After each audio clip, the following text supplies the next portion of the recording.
मंच सभी पदाधिकारीगण, उपस्थित भाइयों बहनों, बच्चों, ये पहली बार एक मंच ले बोलत हूँ, इस लाग थी लगा मैं भाषण दे कम जानता हूँ, काम करे ले जानता हूँ।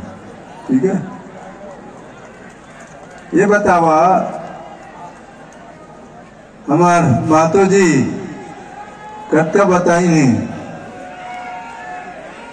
है ना, देखने कहूँ पसंद नहीं आते भाई। ठीक है, हाँ, मैं पहली बताया मुझे भाषण दे नहीं आया है, और शांत से सुनिया ना तो मजा तो नहीं कहूँ, लेकिन थोड़ा बहुत ना दम आई भारतीय जनता पार्टी में कि हाँ सचमुच में कोरबा के आदमी मन हमारे लखन लाल जी जिताए के तय कर रहे हैं। समझे नहीं? अब नहीं तो ये बात तो सही में पहले ही बता दे, मैं भाषण दे नहीं जाना भाई। आदिवासी आदमी है, काम करे तो जानता हूँ।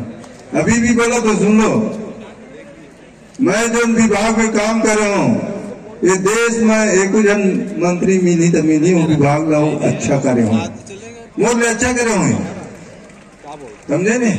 मैं तो विधानसभा में चैलेंज कर रहेगा, काबर के कई जन विधायक मन फुटू बोले, तो मैं कहे सुनो, मैं जब बोलता हूँ तो कोई खड़ा ना हो, और कोई भी ऐसा मंत्री बना होगा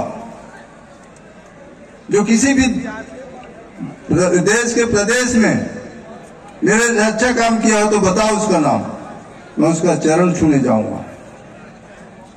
समझ रहे हैं? तो कोई मुख्यमंत्री नहीं बोलिस तो कौन बोलतीस बताओ? बोला गाड़ी कितने हैं? मैं कह साले साहेब इतना भ्रष्टाचार किए हो कि आपके नाम के सामने स्वर्ण अक्षर में लिखा जाएगा भ्रष्टाचारी मुख्यमंत्री था कोई तो भूपेश बघेल था। एक शब्द नहीं बोली, हाथ जोड़ी सब बढ़ गई। तो ये काम करते हैं भाइयों बहनों।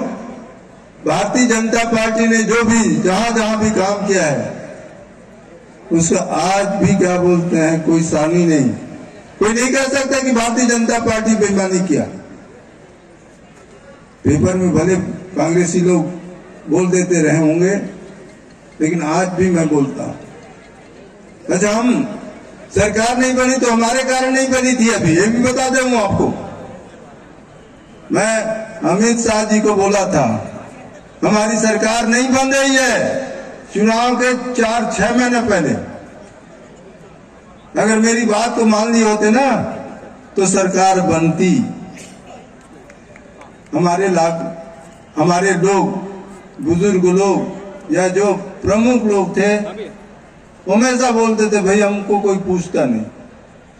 और एक गांव नहीं, एक जिला नहीं, जहां जहां मैं गया था जगदलपुर वाले भी यही बोलते थे हमारे को पूछते नहीं पुराने लोग। अब कारण वो समझेंगे और हारे सिर्फ इसी कारण से।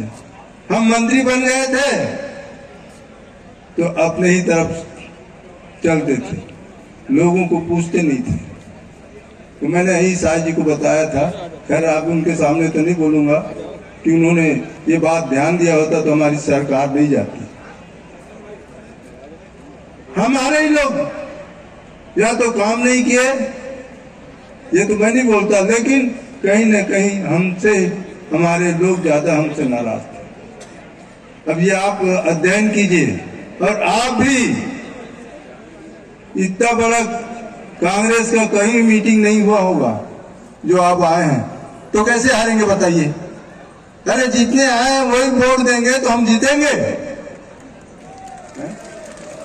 बहुत समझे। तो इसलिए मेरा निवेदन है कि अरे कम से कम अपने साथ एक एक वोट तो डलवाइए। पड़ोसी में बहुत से लोग नहीं आए हों। फिर घोषणा पत्र आपने पढ़ा कि नहीं पढ़ा? जो घोषणा पत्र पढ़ लिया है भारतीय जनता पार्टी का, उसमें कहीं भी किसी को संदेह नहीं होना चाहिए। ये बताओ, आज मैं सुना हूं भाई यहाँ 500 रुपये वोट बढ़ रहा है, मेरे यहाँ भी पहुंच गया है। कहा? यहीं से पहुंचा है पैसा।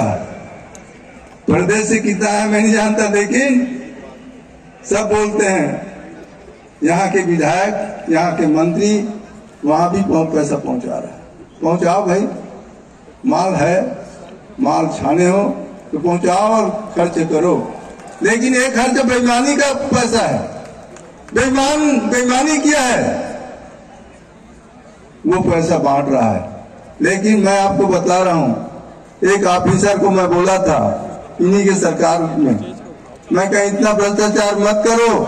बड़े बड़े लोग ढह गए भ्रष्टाचार में, आज उनके बच्चों के यहाँ खाने के लिए नहीं है। भ्रष्टाचार सबको पेटता है, बर्बाद कर देता है परिवार को। तो जितने भी भ्रष्टाचार किया है ना, तो कल खाने को नहीं मिलेगा। एक अधिकारी को बोला था और उसके बाद वो अधिकारी आज जेल में है और मेरे दरखास्त से ही जेल में है। और मैं थोड़ा सा भ्रष्टाचार के बारे में बता देता हूं। सट्टा कौन खिला रहा था? हाँ, मैं जल्दी कर देता हूं भाई, अगर नहीं बताऊंगा तो इनको भ्रष्टाचार के बारे में कहाँ मालूम होगा। दारू बेचवा रहे थे बाबू साहब। कौन बेचवा रहा था? मुख्यमंत्री। किसको बेचवा रहा था? एक कांग्रेसी को। 2 पेटी रखे थे। मुझको किसी ने बताया कि ये दारू ऐसे बेचता है, घर घर पहुंचाते हैं। तो मैं यही अमित शाह जी को चिट्ठी भेजा था, प्रधानमंत्री को चिट्ठी भेजा था। वहां से